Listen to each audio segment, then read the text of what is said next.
Buenas tardes.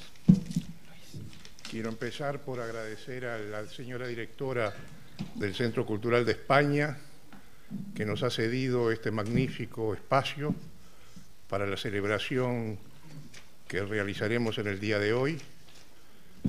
Quiero agradecer también saludos que hemos recibido de distintas autoridades, entre ellas la señora vicepresidenta de la República, el señor presidente de la Cámara de Representantes, el señor embajador de España. Quiero agradecer especialmente la presencia del consejero cultural de España y de otras personalidades que nos acompañan.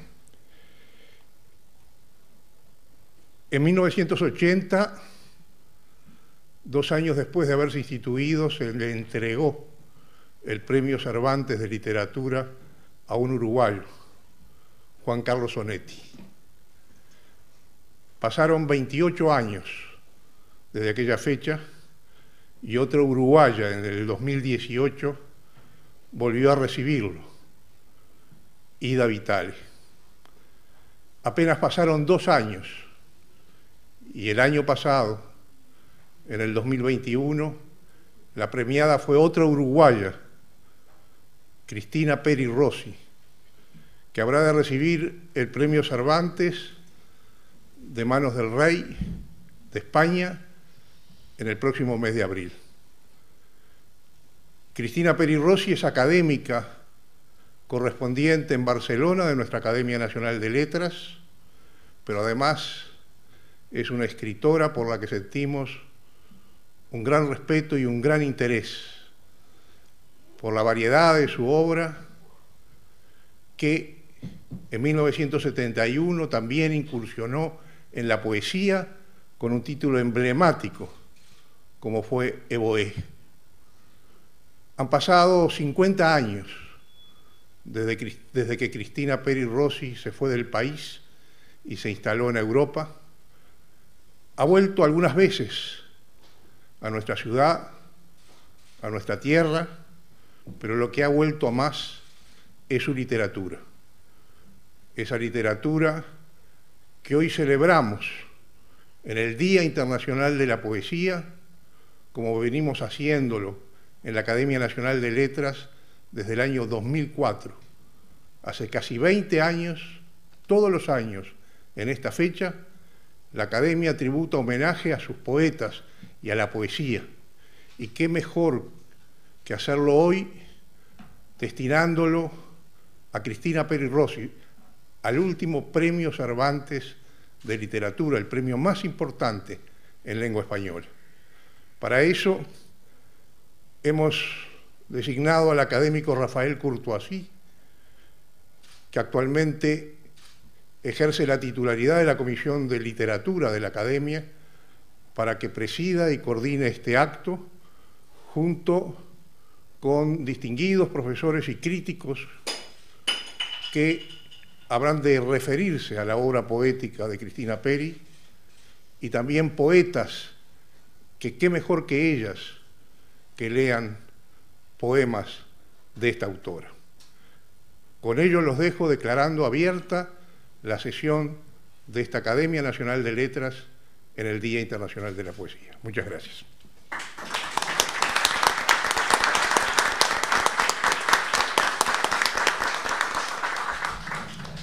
Buenas tardes. Es realmente una celebración. Hay otros días que son de conmemoración. Ahora es de conmemoración y celebración múltiple por el Día Nacional de la Poesía y por nuestra poeta, tercer Premio Cervantes. El Día de la Poesía, y siempre hay muchísimas definiciones. Lezama Lima tiene 2 que les voy a contar muy brevemente. El poeta Lezama Lima, el cubano barroco: la poesía es un caracol nocturno en un rectángulo de agua. Pero tiene otra que también es profunda y creo que podría figurar en muchísimos manuales. Dice José Lezama Lima: de la contradicción de las contradicciones, la contradicción de la poesía. Obtener con un poco de humo la respuesta resistente de la piedra. Y para esa respuesta resistente de la piedra y para un abordaje crítico, una aproximación a la obra de Cristina Peri Rossi, habíamos convocado a Gabriela Sosa San Martín, profesora de literatura, egresada del IPA, magíster en ciencias humanas en la Facultad de Humanidades, integrante del Sistema Nacional de Investigadores, en fin, una crítica muy importante que, bueno, por la conocida epidemia, por estar aparentemente con un test positivo, en este caso va a ser su ponencia, va a estar presente a través de la voz, a través de la aproximación crítica, en lectura del profesor Néstor Sanguinetti, que también hay que mencionarlo de una manera especial porque es quien trabajó con el vídeo de Cristina Peri Rossi, de un reportaje y un extenso abordaje crítico que él hizo, el profesor Sanguinetti, que va a leer la ponencia de Gabriela Sosa San Martín, es profesor de literatura uruguaya en el IPA, en la Universidad Católica, integra el Departamento de Investigaciones del Archivo de la Biblioteca Nacional. Gracias, Rafael. En nombre de Gabriela Sosa, agradezco a la Academia Nacional de Letras por la invitación, al Centro Cultural de España por acogernos para esta celebración, a todos ustedes por acompañarnos en este momento, y en especial a Cristina Peri Rossi por ofrecernos su extraordinaria poesía. Mis incursiones por la vasta obra de Peri Rossi han estado orientadas hacia el estudio de su línea ensayística y autobiográfica, su narrativa y algunos tramos de su trayectoria creativa, como el exilio. Por lo cual, para formar parte de esta celebración y ajustarme a los breves tiempos de exposición convenidos, decidí dedicarme específicamente a un poemario maravilloso que se publicó en el año 2003, titulado Estado de Exilio. Según declara la escritora, los poemas que lo componen fueron lo primero que escribió al llegar a Barcelona, aunque no intentó publicarlos en ese momento, y de hecho Peri Rossi optó por abordar esta temática en un libro que presentó una propuesta estética muy distinta a esta, mucho más simbólica en su configuración de la temática. Me refiero a Descripción de un naufragio, del año 1974. A la distancia, aunque ya en los años 90, Fernando Ainsa lo notó con claridad al hablar del exilio inteligente de esta autora. Puede observarse que existió en Peri Rossi una tendencia a desmarcarse de lo que fue una actitud recurrente de otros escritores exiliados, en general anteriores a Peri Rossi desde el punto de vista generacional. Escribir desde propuestas realistas, incluso en algunos casos con presencia de lo autobiográfico y testimonial, sobre aspectos que de alguna u otra manera se vincularan a la realidad sociopolítica de aquel presente del Uruguay. Por ejemplo, al hablar de los escritores exiliados, Ángel Rama expresaba que sintieron la necesidad de una producción que, al tiempo de restaurar los valores creativos de la cultura originaria, destacara sus problemas urgentes, sus reclamaciones, sus protestas, sus venganzas. Peri Rossi, en cambio, consideró que, y cito una afirmación extraída de una entrevista, los detalles que corresponden a la realidad se escapan y no tienen mucho sentido, o como expresa en el poema Gotán, romper ese pacto de nostalgia. Es decir, en lugar de quedar apegada al territorio lengua, optó por una propuesta de alcance universal, factible de ser leída en cualquier época y por cualquier lector. Ese exilio inteligente del que habla Ainsa implica el estar dispuesta a cambiar la mirada y en condiciones de afirmar, como en uno de sus poemas, lo imprescindible era otra cosa. Cuando finalmente Peri Rossi decide publicar Estado de Exilio en 2003, esta lectura se incorporará a la reflexión de la propia escritora. Ella afirma en el prólogo que su gran temor al abandonar Montevideo fue que el exilio operara como una castración a la escritura, aunque ocurrió en ella exactamente lo contrario, y que no pudo dar a conocer estos poemas porque un extraño pudor se lo impidió. Y agrega algo en lo que me quiero detener para ir al poemario. Intentaba evitar la autocomplacencia narcisista, la conmiseración. Por eso muy pocos están escritos en primera persona. No me interesaba tanto expresar mis sentimientos, mis emociones, sino el fenómeno en sí. Miraba el dolor ajeno para dejar de mirar el propio. Sobre el extraño pudor, creo que hay una suerte de contraste entre ese pudor y el deber ser de otros escritores del exilio que se autoasignaron en tales circunstancias. Es decir, mientras algunos consideraron que como escritores se colmaban de las responsabilidades estéticas, éticas, políticas, lo cual en cierta medida tendió a sofocar la calidad artística, Pericrossi ha considerado que no hay un deber ser. Me parece que es gravísimo que justamente el arte, que es el terreno de la subjetividad, se normativice. De hecho, la publicación de Estado de Exilio recién en 2003 se deslinda de estas exigencias históricas de su contexto de surgimiento, lo cual, viendo la literatura como un fenómeno social, redunda a favor de su universalidad, porque es el exilio de latinoamericanos durante las dictaduras, pero también tantas otras migraciones signadas por el mundo, por el hambre, la represión, la desprotección de seres humanos frente a los abusos del poder. Hoy en día nuestro mundo da cuenta de ello con gran claridad, lamentablemente. Se me ocurrió comparar la primera edición de Estado de Exilio con la selección de poemas de este libro incluidos en la última poesía reunida rioplatense, titulada Detente instante, eres tan bello, que publicó la editorial cordobesa Caballo Negro el año pasado. Es una selección que precisamente va en la línea de alejar la poesía de sus circunstancias históricas, esa que, como explica Dominique Combe, se encuentra más cercana a lo autobiográfico. La selección cepilla los sentimientos contradictorios de aquella primera etapa del desarraigo, como la autoconmiseración, que de todas maneras se vislumbra en algún verso, la culpa, incluso la denuncia concreta sobre alguna figura de la represión uruguaya, como la del torturador conocido como la momia. La selección esencializa el exilio en algunos rasgos generales. La poesía de circunstancia se las ingenia para hacer evidente huellas de la experiencia de vida en un yo empírico. El poema dedicado al matemático uruguayo que termina limpiando platos en una cafetería de Saint-Germain, el de otro que deambula por las calles francesas, muerto de hambre y de frío, aunque sea el primero de su familia que pisó París. O el poema de aquel que se cruza con una pareja de turistas uruguayos y luego de reconocerse como coterráneos decide contestarles que es francés porque, si lo mataba, me llevaban preso. También las referencias a los espacios y las geografías quedan en esta última versión reducidas a su mínima expresión. Un poema a Montevideo, nada más. Por otro lado, quisiera detenerme a partir de la afirmación de la propia escritora de que el poemario evita el uso de la primera persona del singular. Quisiera detenerme, decía, en la conformación de la subjetividad del libro Estado de Exilio. Desde la teoría literaria moderna en adelante, se ha asumido la condición ficcional del sujeto lírico. Esto vuelve problemática toda lectura referencial de la poesía, es decir, la remisión a circunstancias concretas de la voz que habla, incluso asumiendo que el pacto lírico de lectura consiste en aquel que se centra en la dimensión de un sujeto corporal en el mundo que formaliza parte de sí y de su universo experiencial a través del lenguaje.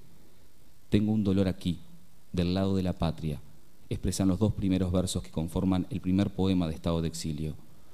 Entonces, desde esa ficcionalización de las circunstancias biográficas en el espacio de la escritura, la categoría patria se resignifica, en tanto se ubica de este lado, aquí, del lado de la poesía, que no tiene tiempo ni lugar, que responde a circunstancias históricas y va más allá de ellas. Desde ese aquí, al cual se regresa en poemas posteriores, la voz poética se pregunta, ¿existió alguna vez una ciudad llamada Montevideo? La dimensión espacio-temporal del nivel referencial se introduce elementos autobiográficos en clave poética, los configura como símbolos al servicio del tema elegido, en este caso, el exilio. Considerando el libro en su totalidad, esta primera imagen de Montevideo, incorpórea, se articula con uno de los últimos poemas titulado precisamente Montevideo, en el cual la ciudad cobra una imagen suspendida, aunque es la imagen de aquello que se perdió definitivamente en su dimensión empírica y se recuperó a través de su existencia poética, que no necesita de cartografías como las ciudades de arribo, porque puede, en su existencia poética, existir aunque se ubique fuera de los mapas. Existe, por lo tanto, una trama en el conjunto del libro que dé cuenta del trayecto que va en el exilio desde el dolor y la incertidumbre a la aceptación. Me atrevo a dar respuesta leyendo el fragmento que retomo en mi comentario de este maravilloso poema. Nací en una ciudad triste de barcos y emigrantes, una ciudad fuera del espacio, suspendida de un malentendido, un río grande como mar, una llanura desierta como pampa, una pampa gris como cielo. Nací en una ciudad triste, fuera del mapa, lejana de su continente natural, desplazada del tiempo, como una vieja fotografía virada al sepia. Y más adelante, la ciudad que aparece en mis sueños, accesible y lejana al mismo tiempo. Por su parte, en el poema 12 se expresa: a tantos kilómetros de distancia nadie puede permanecer fiel, ni el árbol que plantamos, ni el libro abandonado, ni el perro que vive en otra casa, lo cual provoca una ruptura con la ilusión del paisito congelado en el tiempo, incambiado, al cual habrá que volver para restaurar sus mejores tradiciones, anteriores al periodo de la dictadura. El árbol que ya no está implica un territorio otro, que a la distancia ese suelo se transforma. Ya no existe la posibilidad del retorno. Distintos estudios críticos sobre la autora han especulado acerca de la decisión de Peri Rossi de no volver a Uruguay. Su poesía responde: Ítaca existe, a condición de no recuperarla. María Rosa Olivera Williams analizó cómo Peri Rossi encontró las estrategias para sortear el exilio lingüístico al que habitualmente estuvieron condenados los exiliados, incluso cuando residieron en países de habla hispana, como fue su caso. Cito: bautizan todas las cosas con los nombres que recuerdan, que vienen del otro lado del mar, pedazos de un lenguaje otro, distinto al que se habla. Varios son los poemas en los cuales la voz lírica asume el rol de, podríamos decir, una testigo privilegiada, porque a partir del uso de la tercera persona del plural se configura el estado de exilio. Los exiliados son otros, seres que permiten objetivar la experiencia del yo. Por ejemplo, el poema 9 plantea esta cuestión del exilio lingüístico utilizando el pronombre personal, ellos. Vagan por las calles, no aprendieron todavía el idioma nuevo. En otro poema, algunos se han dejado crecer la barba, otros se han cortado la barba. Como explica Víctor Gustavo Sonana, estas combinatorias de personas gramaticales proponen juegos de identidad, el distanciamiento, el yo se ve como otros, el extrañamiento, el yo, al tomar distancia, descubre aspectos insospechados de sí. En el poema titulado Los exiliados, se propone que el libro dé testimonio de una experiencia colectiva, que además no está circunscrita a circunstancias históricas precisas, como ocurre en la mayor parte de los poemas. Se afirma que las cartas traían malas noticias del otro lado, espacio que, según los contextos de la recepción, podría adoptar una diversidad de sentidos. Lo magistral es que Peri Rossi nos propone darle forma a la experiencia del exilio lingüístico y en ese mismo acto lo sortea, como es el caso del poema 29. Compañera no tengo, no señor. Vinieron con tanques y carros de guerra. En la primera ráfaga vi volar la cabeza de Santiago, agarrando todavía la lata que tenía en la mano. ¿Cómo quiere que le cuente eso en francés a una compañera? Cito otro fragmento. En cuanto a mí, podría pasar el resto de la vida solo mirando, envuelta en la nube de la soledad. En ese mirar, el yo se ubica en un lugar que resguarda una pertenencia y una no pertenencia, manteniendo la actitud crítica sobre la que ha escrito Michel Foucault y que Peri Rossi ha mantenido a lo largo de toda su vida, la independencia intelectual, esa que sus lectores y lectoras tanto hemos valorado en ella. En el poema Carta de Mamá 2 se le atribuyen a la madre estos versos. Tía Ángela pregunta por ti cada vez que viene de visita. Yo contesto con evasivas, o se dice evasiones. Ironía perirrosiana, aunque se recurra de manera habitual a la figura de un alocutorio que le otorga a esta poesía una dimensión recurrentemente dialógica, no cabe sin embargo la polifonía. Se adopta la posición del testigo, pero como es propio de la poesía lírica, la interiorización resulta una de sus rasgos, lo que significa que la presencia de la alteridad, la voz de la madre en este caso, termina fundiéndose con la realidad del yo. O dicho de otra manera, el yo se apropia de lo externo y lo vuelve propio.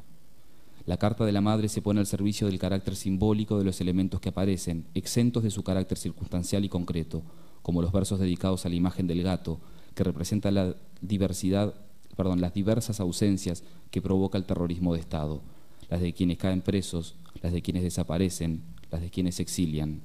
El gato saltó por la ventana y desapareció.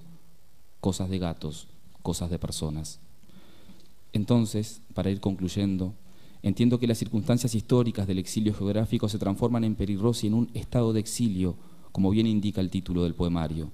Ya nunca más se pertenecerá a un lugar plenamente. Eso provoca que la condición del viajero, representado en su poesía muchas veces a través de los elementos marítimos, termine siendo lo único que le pertenece. La marca de Peri Rossi, transformar ese viaje en escritura y hacer de ese tránsito un hogar. Termino con versos de varios poemas. Uno, el poema 34. Se exilian de todas las ciudades, de todos los países, y aman las imágenes de los barcos. En otro, quedé flotando, barco perdido en alta mar. Y en el poema 35, sueñan con volver a un país que ya no existe y que no reconocerían más que en la memoria de los mapas. Me quedo con la palabra memoria, que se repite en otros poemas, y la memoria empezó a destilar, la memoria escanció su licor. Según el diccionario, destilar es separar una sustancia volátil de otra que no lo es, pero también es expresar con sutileza artística determinado sentimiento o cualidad. He aquí la clave, ¿Qué hacer con la memoria en el exilio?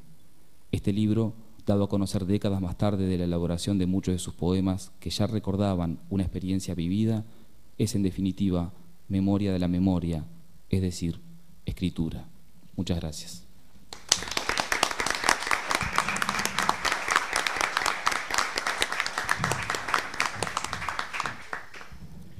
Muchas gracias a Gabriela Sosa San Martín, en la voz del profesor Néstor Sanguinetti. Y a continuación este otro abordaje crítico, de aproximación crítica de Luis Bravo, poeta, ensayista, investigador asociado de la Academia de Letras, egresado del Instituto de Profesores Artigas, doctor en Letras por la Universidad de Notre Dame, Indiana, docente del Consejo de Formación en Educación y de la Universidad de Montevideo. Hay una vasta obra de estudio sobre Ibero Gutiérrez y muchísimos artículos, miradas críticas, y el doctor Bravo también es un profundo creador de poesía y propalador de poesía a través de la voz, algo que pasa por la voz. Pero hoy lo vamos a tener en su carácter de crítico. Muchas gracias, Rafael. Buenas tardes a todos. Voy a empezar por los agradecimientos a la homenajeada de este evento, Cristina Peri Rossi, y en su nombre a todos los poetas en el Día Internacional de la Poesía. Gracias a la Academia Nacional de Letras por organizar otra vez este encuentro, al Centro Cultural de España por recibirnos, a los presentes, ustedes presenciales, y a los virtuales también, y gracias especialmente a Néstor Sanguinetti por acercarme los últimos libros de Cristina para esta presentación que titulé Cristina Peri Rossi, La Safo uruguaya, o Tengo un poema aquí del lado del amor. La voz poética de Cristina Peri Rossi, Montevideo 1941, se da a conocer tras 4 libros de narrativa con los que su escritura se asoció a lo nuevo y a lo fantástico, sin mengua de compromiso con la catástrofe circundante. Se estrenó con Evohé en 1971, onomatopeya del grito de celebración de las bacanales báquicas, pero evocativo de las más antiguas dionisíacas. La cito a ella al respecto de este libro. Dice: uso la hermosa palabra latina en el sentido del grito amoroso.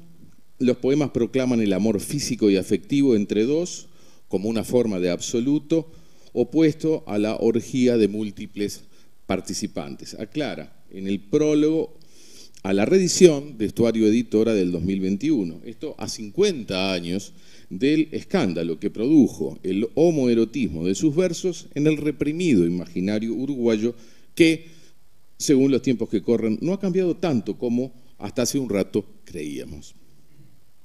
En sus aforismos y epigramas se aprecia la retórica erótica con la que Roland Barthes caracterizó a la narrativa libertina del Marqués de Sade. El deseo desnudo, apalabrado en el decir. El acto sexual como acto poético, en un trance donde, cito, las mujeres son todas pronunciadas y las palabras todas amadas. En ese primer libro ya están presentes muchas claves de su futura lírica. Dice la autora, la cito: el ensalzamiento del erotismo, la metafísica del amor, la trascendencia a través de la voluptuosidad, la ironía, la pirueta burlona que desdramatiza los efectos desgarradores de la pasión. Cierra la cita. A un lado y otro de la ficción poemática, allí se goza la ofrenda del cuerpo al son de la música de las palabras. Cito: tomé el laúd y pronuncié a la mujer. Todas las cuerdas sonaron y ella abrió sus piernas. Es históricamente relevante confirmar que tal poética era manifestación contracultural, a diestra y a siniestra, a inicios de los años 70, porque los rígidos parámetros ideológicos de la Guerra Fría habían rechazado por igual las demandas y conquistas del feminismo, así como estigmatizaron a la homosexualidad bajo la sospecha moral de consignas disfrazadas de revolucionarias. Lo dice la propia poeta en el mencionado prólogo al rememorar la censura de Evohé, cito: De no haber sido prohibido por los militares, quizá hubiera sido prohibido por la izquierda dogmática, machista y homófoba. Yo era una ingenua, creía que la revolución era también estética y sexual. Cierra la cita. En el magistral mosaico de mitologías antiguas, que es el libro Babel Bárbara de 1990, el vínculo deseante entre cuerpo y palabra se presenta así. Con el perfume dulce de las ebrias veladonas, celebra los cultos sediciosos del amor en lenguas diversas. Griego, latín y un dialecto olvidado se mezclan en su boca. Como pétalos de un ramo gotean las sílabas de varias fuentes y la palabra obscena cae como licor colmado, como última ofrenda. Si la amalgama entre cuerpo erótico y cuerpo textual es rastreable a lo largo de sus novelas, cuentos y poemas, esta alcanza una dimensión alegórica más compleja en descripción de un naufragio. Lumen, año 75, primer poemario del exilio en edición ilustrada con dibujos de Lille Castagnet, compañera y cómplice suya hasta el presente. Allí lo histórico y lo político se imbrican con la violencia lujuriosa del poder hegemónico. Lo ilustra la personificación lúbrica de la historia, tan desquiciada como atractiva en su corrupción. Cito: toda la noche vi danzar a la historia. Ella llevaba nada más que bikini, un general colgado de la oreja, un petrolero en el pecho, y se paseaba sobre los cadáveres de los mártires de Tlatelolco. Ella iba y venía ofreciendo sus grandes senos rojos. Toda la noche quise poseerla, mirándola bailar. Al respecto, el ensayista colombiano Enrique Yepes dice lo siguiente: presentar los conflictos de poder en términos sexuales es una forma de utilizar la representación del goce para intervenir en el imaginario de América Latina durante los años 70, introduciendo asuntos fundamentales como el género, la orientación sexual y el exilio político. Introduciendo también, para utilizar términos de Teresa de Lauretis, una diferencia irreductible: poner sobre el tapete, fragmentar y desplazar las nociones naturalizadas sobre género sexual. Cierra la cita de Yepes. En el poema Diáspora, del libro homónimo del año 76, la discriminación sexual queda expuesta en la parodia a la mirada masculina, en la que en dos idiomas el cuerpo desnudo de una mujer alza en un cartel su lésbica belleza liberada. Dice: a los poetas que alabaron su desnudez les diré: mucho mejor que ella quitándose el vestido, es ella desfilando por las calles de Nueva York, Park Avenue, con un papel que dice: Je suis lesbienne, I'm beautiful.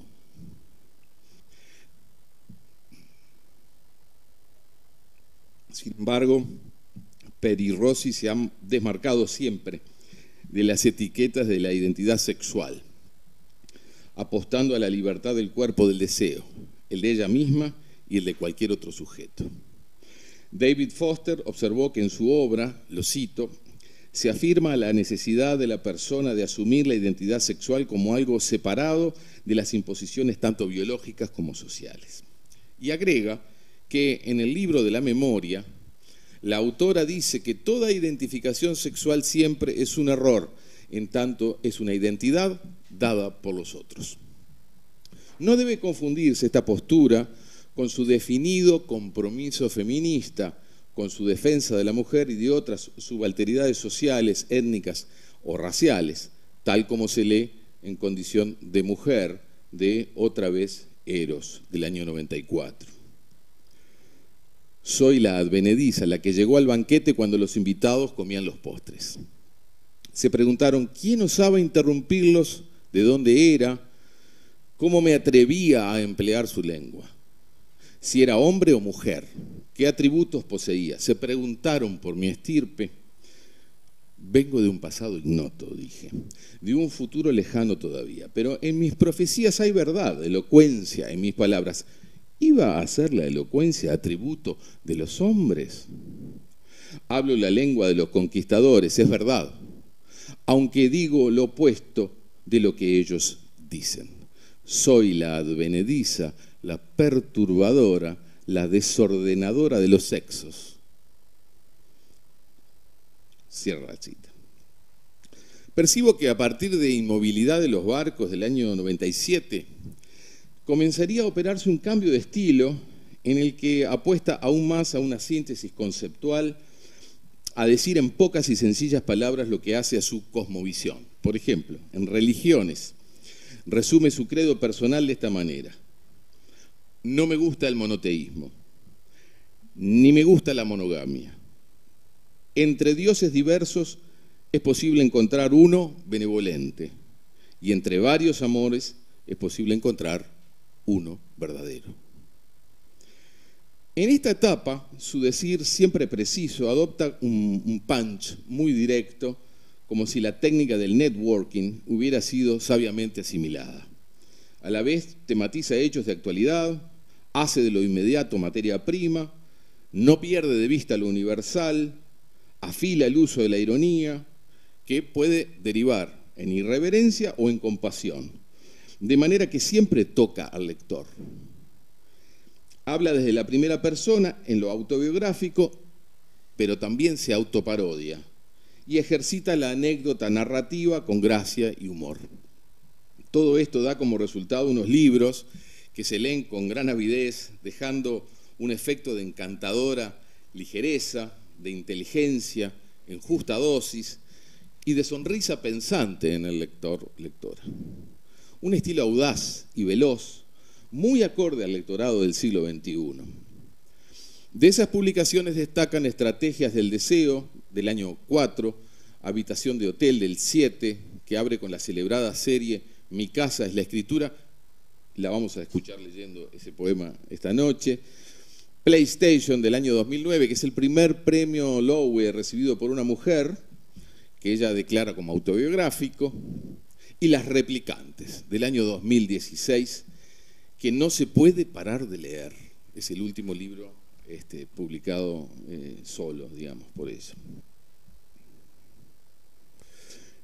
Es como una biopic de las fases de una relación amorosa, desde el cortejo a la exaltación pasional, pasando por las diferencias generacionales o estéticas de cualquier otra índole. Hay un poema que se llama Distancia, que es hilarante, autoparódico, gráfico en ese sentido, hasta el inminente olvido entre quienes se han amado alguna vez. El aporte de las mujeres en el devenir de la lengua como voceras de la transmisión oral de saberes entre generaciones y como paridoras del lenguaje de los afectos es tratado en Invención del lenguaje. Voy a leer solo un fragmento porque luego Regina Ramos lo va a leer entero. Pero comienza diciendo así: ebrias del lenguaje, como antiguas vacantes, borrachas de palabras que endulcean o hieren, pronunciamos las palabras amadas. Carne, voluptuosidad, éxtasis. En lenguas diversas, joie, joya, happiness, y evocamos el goce y la dulzura de las antiguas madres, cuando balbucearon por primera vez los nombres más queridos. Las madres que nombraron fuego a las llamas y tormenta a la tempestad, ellas abrieron sus carnes para parir, sonidos encadenados formaron palabras, la palabra cadena, la palabra niebla, la palabra amor y olvido. Saben desde el comienzo que el lenguaje es grito de la voz que se hace pensamiento, pero nace siempre de la emoción y del sentimiento. También hay que decir que la Rimbaudcita, según la apodó Ángel Rama, nunca dejó de ser la maldita, la enfant terrible. Recientemente declaraba que concibe el arte como una forma de liberación en consonancia con el contexto histórico en el que se formó, en el que se soñaron múltiples vías revolucionarias que la rebelión juvenil del 68 puso en circulación de norte a sur y de este a oeste. Estas fueron sus palabras. Dice: el verdadero arte siempre es transgresor, inquietante, liberador, aun cuando aquello que libere sea precisamente lo que debemos reprimir para vivir en sociedad. Su poética ha mantenido esa irreverencia pensante que la caracteriza y como buena lectora de Jonathan Swift, que es, en ocasiones, su ironía alcanza la sátira políticamente incorrecta. Un poema poderoso en ese alcance crítico es 11 de septiembre, del libro Estrategias del Deseo. De pique expone sin rodeos la antítesis desde la cual se erige el fundamento del texto. Dice: el 11 de septiembre de 2001, mientras las Torres Gemelas caían, yo estaba haciendo el amor. El poema despliega un símil arriesgado entre el avance de la acción terrorista de 2 aviones, estrellándose secuencialmente contra las torres del World Trade Center de Nueva York, más uno tercero, partiendo con propósitos siniestros desde Washington, y el creyendo de la relación sexual hacia su propio clímax. Ese es el paralelismo que ella traza. La bifurcación semántica entre uno y otro produce una tensión entre los trágicos augurios de destrucción y los exaltados signos del placer carnal, dice. Los agoreros hablaban del fin de una civilización, pero yo hacía el amor. Los apocalípticos pronosticaban la guerra santa, pero yo fornicaba hasta morir. Si hay que morir, que sea de exaltación. Tras la ironía que remata la secuencia, surge la pregunta: ¿hacia qué o quiénes va dirigido este humor negro? Se dirige a varias puntas a la vez. Dice: el 11 de septiembre del año 2001, un segundo avión se precipitó sobre Nueva York en el momento justo en que yo caía sobre ti, como un cuerpo lanzado del espacio. Me precipitaba sobre tus nalgas, nadaba entre tus humos, aterrizaba en tus entrañas y vísceras cualesquiera. Y mientras otro avión volaba sobre Washington con propósitos siniestros, yo hacía el amor en tierra, 4 de la tarde, hora de España. Devoraba tus pechos, tu pubis, tus flancos. Hurí que la tierra me ha concedido sin necesidad de matar a nadie. La acción bélica, en simultáneo con la acción sexual, produce una cronografía paradójica. Por un lado, podría encarnar la consigna haz el amor y no la guerra, la que acuñó el poeta Allen Ginsberg en las manifestaciones contra la guerra de Vietnam. Por otro lado, el goce sexual de la Hurí, ¿no? Mujeres bellísimas creadas según los musulmanes para compañera de los bienaventurados en el paraíso, dice la RAE, dirige la ironía hacia el fanatismo fundamentalista que promete el paraíso a cambio del alto precio de matar y morir, mientras que las amantes se gozan en el vital éxtasis de los cuerpos haciendo simplemente el amor. Si bien el poema es muy extenso, la intención conceptual de la sátira político-religiosa remata en la siguiente secuencia: nos amábamos tierna, apasionadamente en el Edén de la cama. Territorios sin banderas, sin fronteras, sin límites, geografía de sueños, isla robada a la cotidianidad, a los mapas, al patriarcado, a los derechos hereditarios, sin escuchar la radio ni el televisor, sin oír a los vecinos, escuchando solo nuestros ayes. Desafiantes, en su utópico espacio edénico, las amantes celebran la vida en contraposición al caos de un mundo convertido en infierno gracias a los amos del poder que siembran la muerte. Volviendo al primer hito poético de la voz de Cristina Peri Rossi, me remito ahora a la precisión de Néstor Sanguinetti para apreciar su alcance histórico. Cito: Evohé se inscribe en la amplia tradición de poesía amorosa escrita por mujeres, tradición que en nuestro país se inició con Delmira Agustini, quien en el 900 sacó a la mujer del lugar de objeto del deseo y la posicionó como sujeto deseante. Más de medio siglo después, Peri Rossi le daba una vuelta de tuerca a aquella innovación. El sujeto femenino deseante podía tener como objeto de deseo a otra mujer.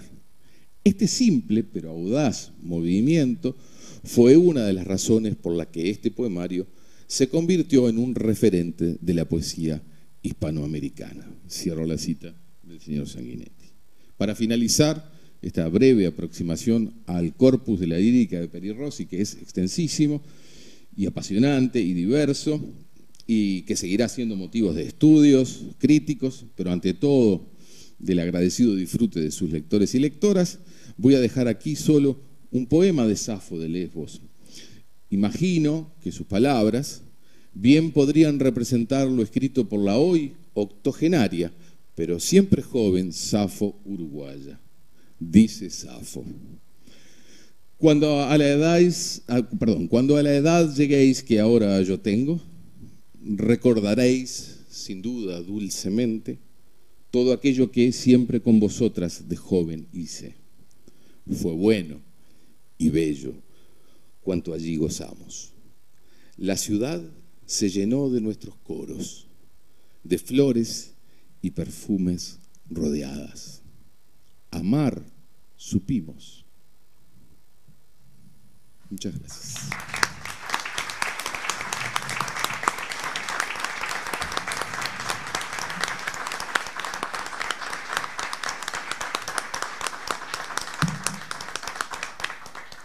Muchas gracias, Luis Bravo. En esta otra parte, yo creo que de algún modo el espíritu de esta Safo octogenaria que no tiene edad, como no tienen las mujeres y los poetas, va a estar aquí en la voz de tres poetas uruguayas que convocamos para que le presten la voz y para que interpreten de algún modo a Cristina Peri. Son de tres, relativamente podríamos decir generaciones, aunque aquello de las generaciones de Ortega es cada 15 años es relativo. Es Valentina Dos Santos, Regina Ramos y Graciela Esteves. Y ellas van a leer poemas de Cristina. Y después de Graciela, que va a ser la que hace la lectura final, vamos a presenciar la voz de Cristina en un video editado por Néstor Sanguinetti. Empezamos entonces con Valentina Dos Santos, poeta que nació en Montevideo en el año 2000, poeta y estudiante de la licenciatura en Letras en la Universidad de la República.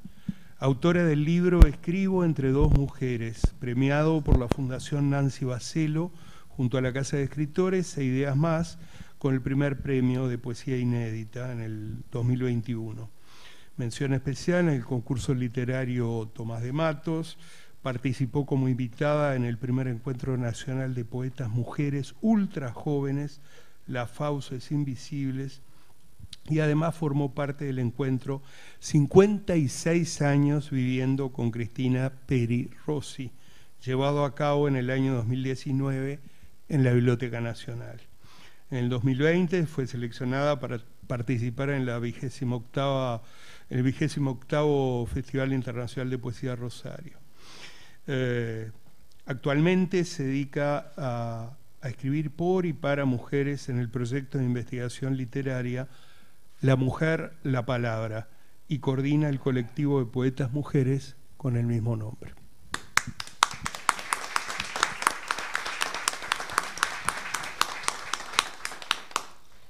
Bueno, antes de empezar la lectura, quería primero agradecer al Centro Cultural de España, a la Academia, y especialmente a Néstor, porque además de ser excelente investigador y académico, es una persona que admiro mucho, porque es de las pocas personas que me han conmovido al hablar de Cristina Peri Rossi, y me siento totalmente atravesada. Y bueno, no sé si me escuchan, porque tal vez... ¿Me escuchan? No, está, entonces... Podríamos hacer un niño, llevarlo al sol los domingos, podríamos esperarlo a la salida del colegio, él iría descubriendo en la procesión de nubes toda la prehistoria. Podríamos cumplir con él los años, pero no me gustaría que al llegar a la pubertad un fascista de mierda le pegara un tiro. Fecundación. Te fecundé, te llené de mí, inundé tu ser vacío como la vagina de tu cuerpo, como tu útero. Te llené de palabras y de recuerdos, de citas y memorias. Llené tu hueco con mis gestos, con mis gestas, y después de fecundarte me fui. Me retiré a descansar como una bestia saciada de fauces sangrientas. Tu vientre, tu memoria y tu ser estaban llenos. Mascullas, murmuras todavía, en noches, en vela, engendrarás un monstruo pequeñito, un ser tan hambriento como tú, No estaré para volverte a alimentar. Tu dieta será pobre, paja y huesos secos, pero guardarás memorias de alegrías y de himnos, de palabras y de ritos, de un paraíso cifrado que habitamos como Eva y su óvulo. Parto genético, Eva. 46. He venido en tren, he gozado de los panoramas.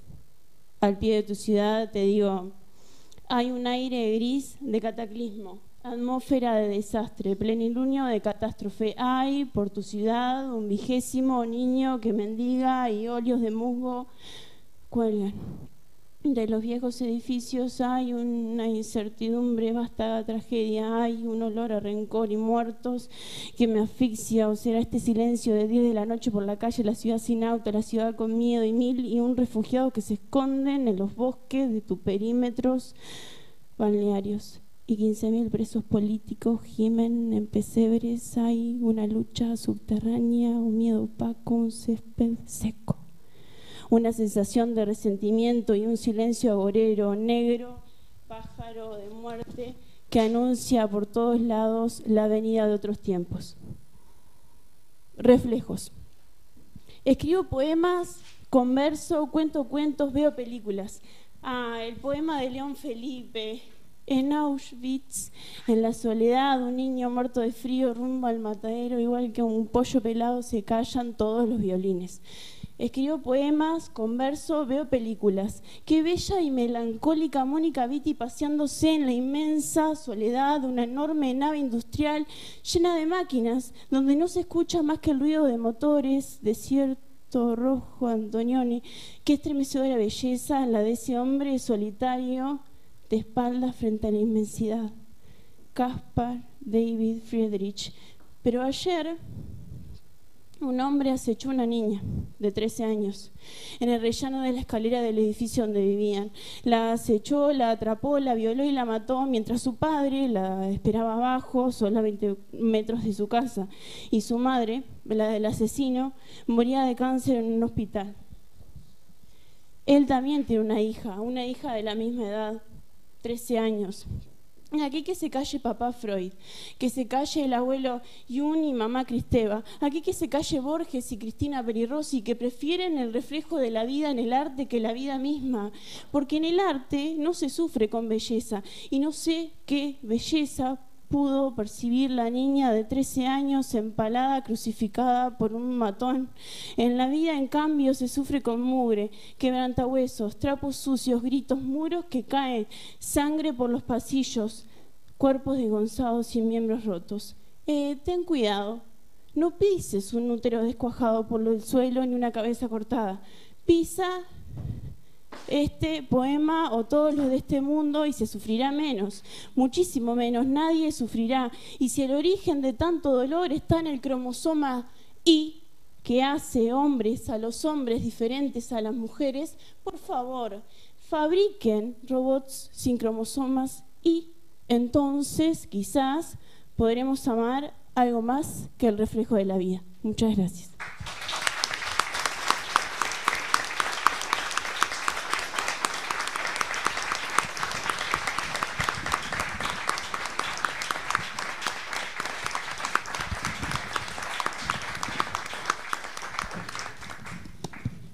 Muchas gracias, Valentina dos Santos, por traernos de este modo a Cristina aquí, tan vivencial. Vamos a continuar con Regina Ramos. Nació en San José de Mayo en 1992, es poeta y profesora de literatura. Publicó el poemario 23 veces Out, premio Ópera Prima del Ministerio de Educación y Cultura en 2017. Señuelo en 2020, mención en los premios nacionales de literatura del Ministerio de Cultura, obtuvo otras menciones de poesía, integra diversas antologías nacionales e internacionales de poesía contemporánea. Su tercer libro está en proceso de edición con el estímulo editorial del premio Amanda Berenguer, otorgado por el Instituto Nacional de Letras.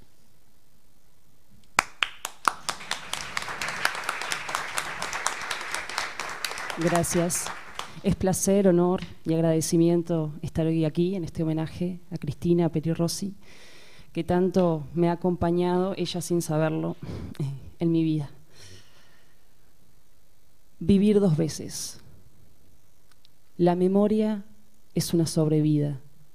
Mientras me inclino para besarte, para acariciar tus senos, pienso en la sobrevida que me sobrevendrá en tu memoria.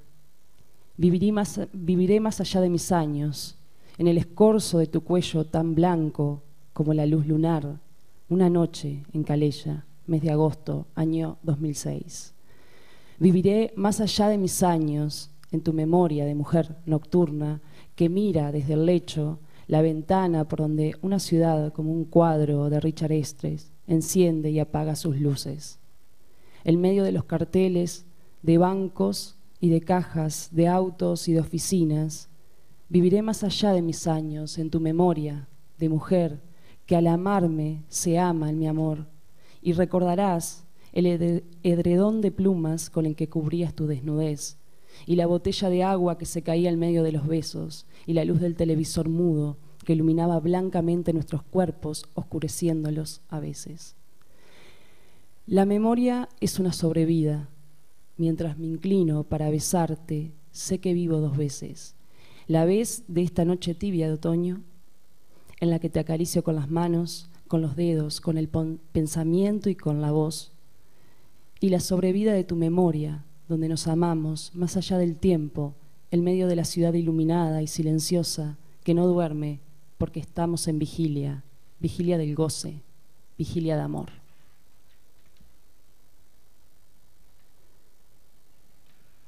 Asombro. Enséñame, dices, desde tus 21 años, ávidos, creyendo todavía que se puede enseñar alguna cosa.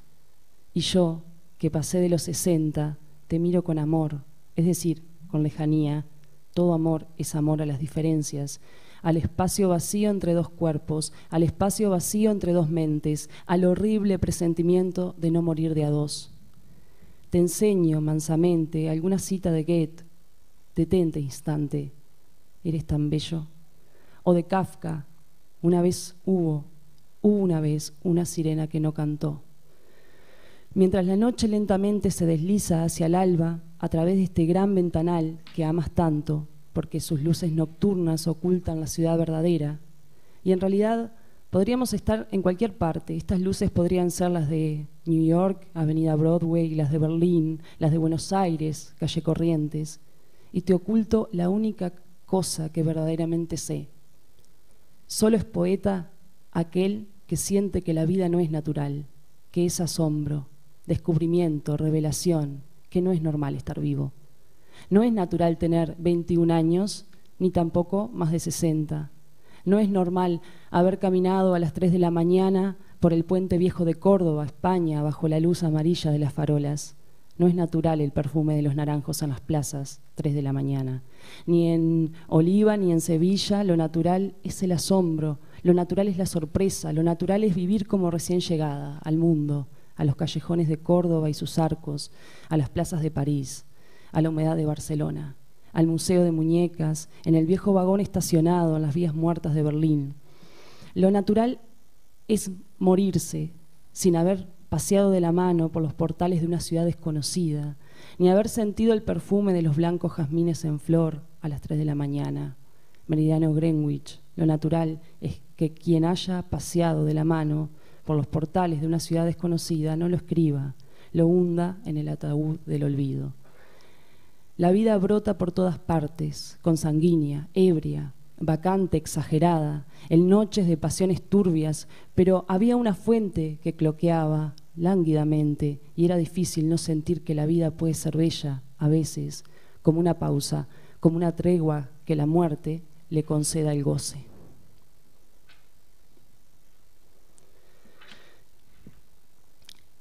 La invención del lenguaje.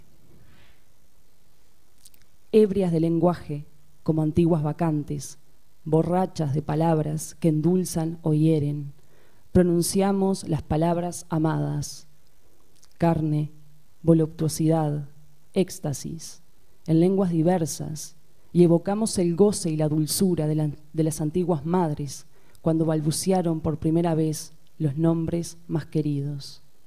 Las madres que bautizaron los ríos, los árboles, las plantas, las estrellas y los vientos, que dijeron ultramar y lontananza. Las madres que inventaron nombres para sus hijas y sus hijos, para los animales que domesticaron y para las enfermedades de los niños. Que llamaron cuchara a la cuchara y agua al líquido de la lluvia.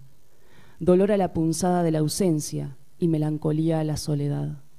Las madres que nombraron fuego a las llamas y tormenta a la tempestad. Ellas abrieron sus carnes para parir sonidos que encadenados formaron palabras, la palabra cadena y la palabra niebla, la palabra amor y la palabra olvido. Saben desde el comienzo que el lenguaje es grito de la voz que se hace pensamiento, pero nace siempre de la emoción y del sentimiento. La vida sexual de las palabras. Saxo y sexo, jazz. Cielo y celo, paraíso. Trieste y Dostoyevsky, jugador.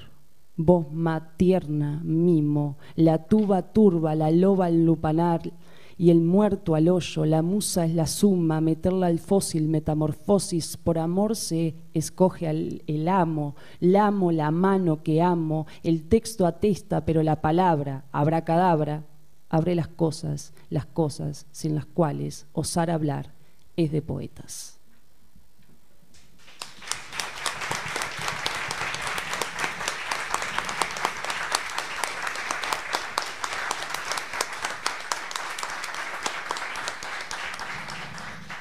Muchas gracias, Regina Ramos, también por darnos en tu voz a Cristina Peri.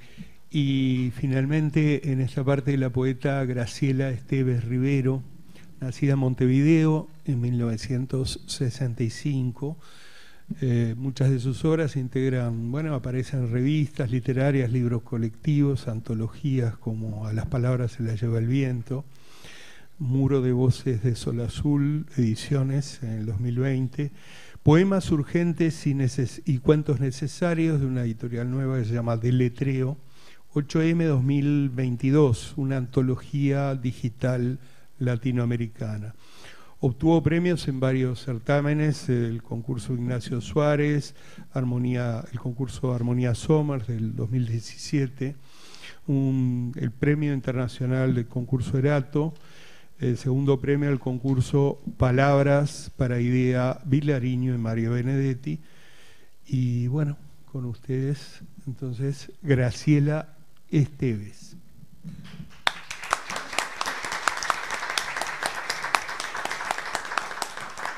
Bueno, muchas gracias. Es un honor y un placer estar aquí, celebrando la poesía y homenajeando a Cristina Peri Rossi, que también me ha acompañado durante muchos años. Babel Bárbara. Altiva como la A, anaconda, balbuceante como la B, Babel Bárbara, colérica como la C, carismática, dorada como la D, ditirámbica, elemental como la E, elegíaca, furibunda como la F, fáustica, gutural como la G, gárgola, hipnótica como la H, hendida, íntima como la I, imantada, jupiteriana como la J, jónica, lúbrica como la L, loba, mórbida como la M, marmórea, nocturna, noctiluca, nacarada noche, opulenta como la O, ombligo y ópalo, quejumbrosa como la Q, quimera y quejido, rúnica como la R, rondadora, sardónica como la S, soez, soñadora, turbadora como la T, tañido y tambor, ungida como la U, umbría ongulada, visceral como la V, vientre, voluta, yuxtapuesta como la I, yoica, te maldigo y te bendigo, te nombro y te fundo. Y había escogido también 11 de septiembre por la tremenda dualidad, ¿no? 11 de septiembre. El 11 de septiembre del 2001, mientras las torres gemelas caían, yo estaba haciendo el amor.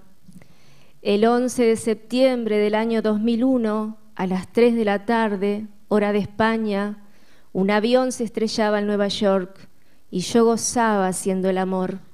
Los agoreros hablaban del fin de una civilización, pero yo hacía el amor. Los apocalípticos pronosticaban la guerra santa, pero yo fornicaba hasta morir. Si hay que morir, que sea de exaltación. El 11 de septiembre del año 2001, un segundo avión se precipitó sobre Nueva York, en el momento justo en que yo caía sobre ti como un cuerpo lanzado desde el espacio. Me precipitaba sobre tus nalgas, nadaba entre tus humos, aterrizaba en tus entrañas y vísceras cualesquiera. Y mientras otro avión volaba sobre Washington con propósitos siniestros, yo hacía el amor en tierra. 4 de la tarde, hora de España. Devoraba tus pechos, tu pubis, tus flancos, Urí, que la vida me ha concebido, sin necesidad de matar a nadie.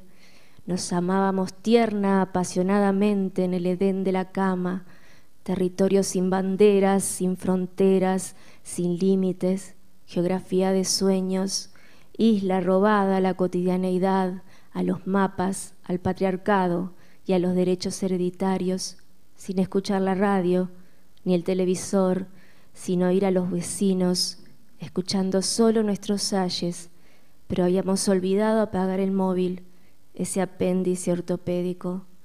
Cuando sonó, alguien me dijo: Nueva York se cae, ha comenzado la Guerra Santa, y yo, babeante de tus humos interiores, no le hice el menor caso, desconecté el móvil.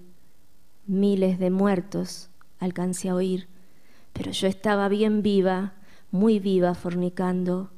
¿Qué ha sido?, preguntaste, los senos colgando como ubres hinchadas. Creo que Nueva York se hunde, murmuré, comiéndote tu lóbulo derecho. Es una pena, contestaste, mientras me chupabas, succionabas mis labios inferiores, y no encendimos el televisor ni la radio el resto del día, de modo que no tendremos nada que contar a nuestros descendientes cuando nos pregunten qué estábamos haciendo el 11 de septiembre del año 2001, cuando las Torres Gemelas se derrumbaron sobre Nueva York.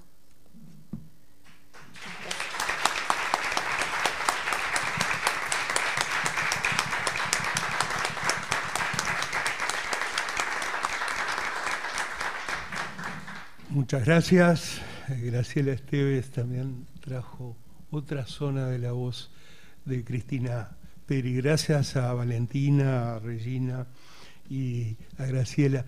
Y vamos a ver entonces ahora sí, en un video, la palabra y la imagen de Cristina Peri Rossi.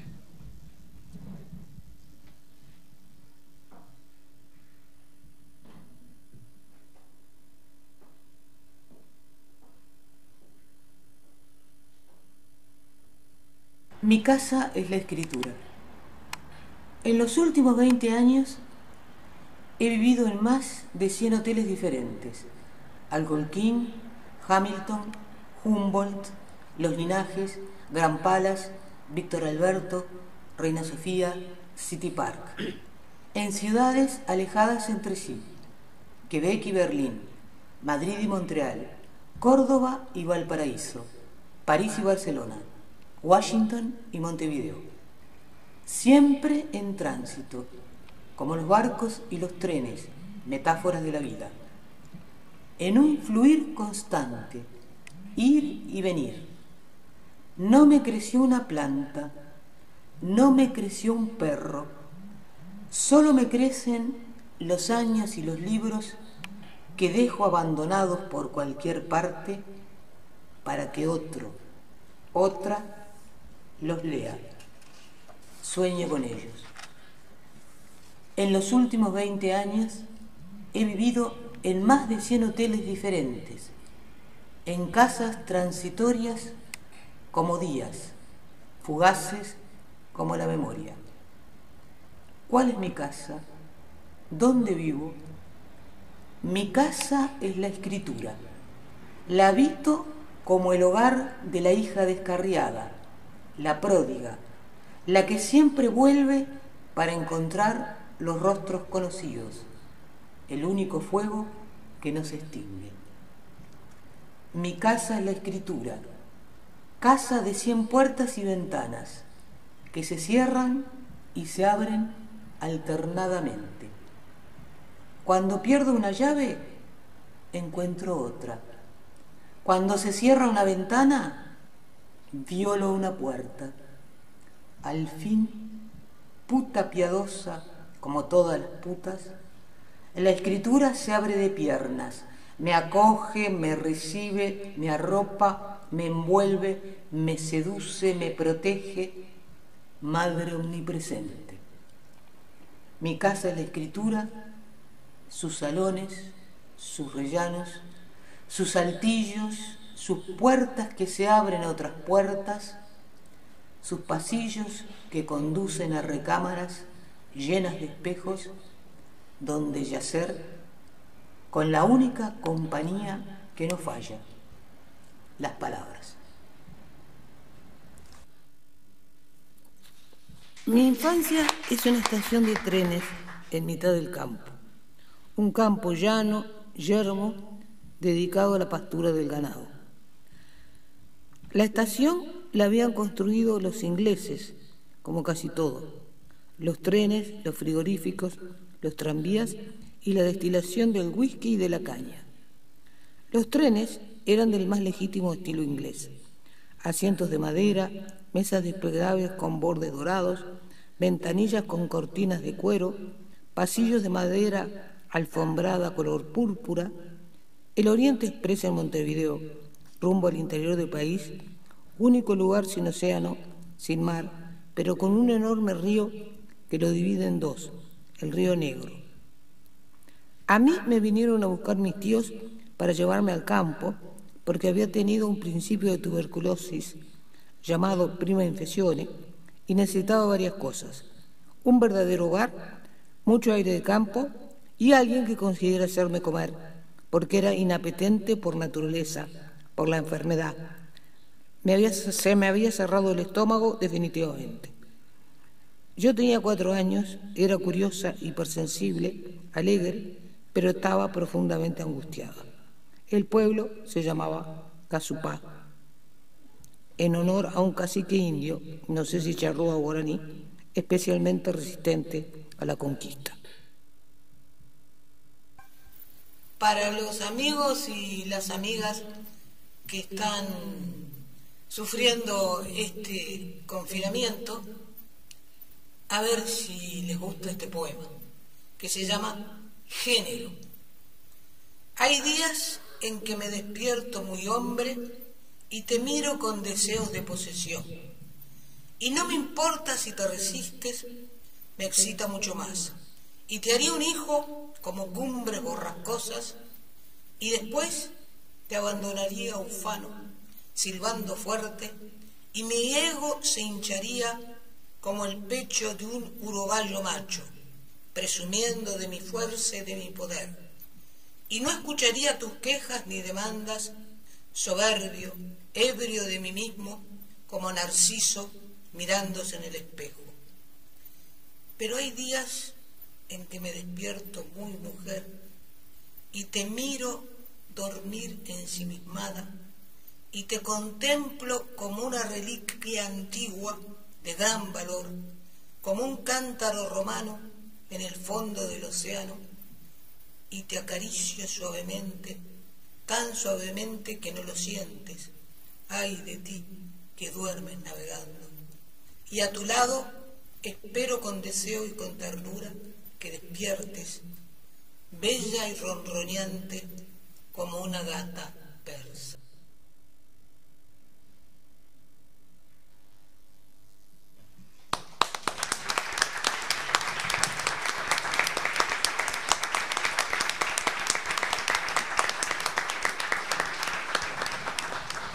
Muchas gracias a las autoridades del Centro Cultural de España, presidente de la Academia, a Néstor, Valentina, Luis, Regina, Graciela. Muchísimas gracias a todos los que compartieron esta fiesta.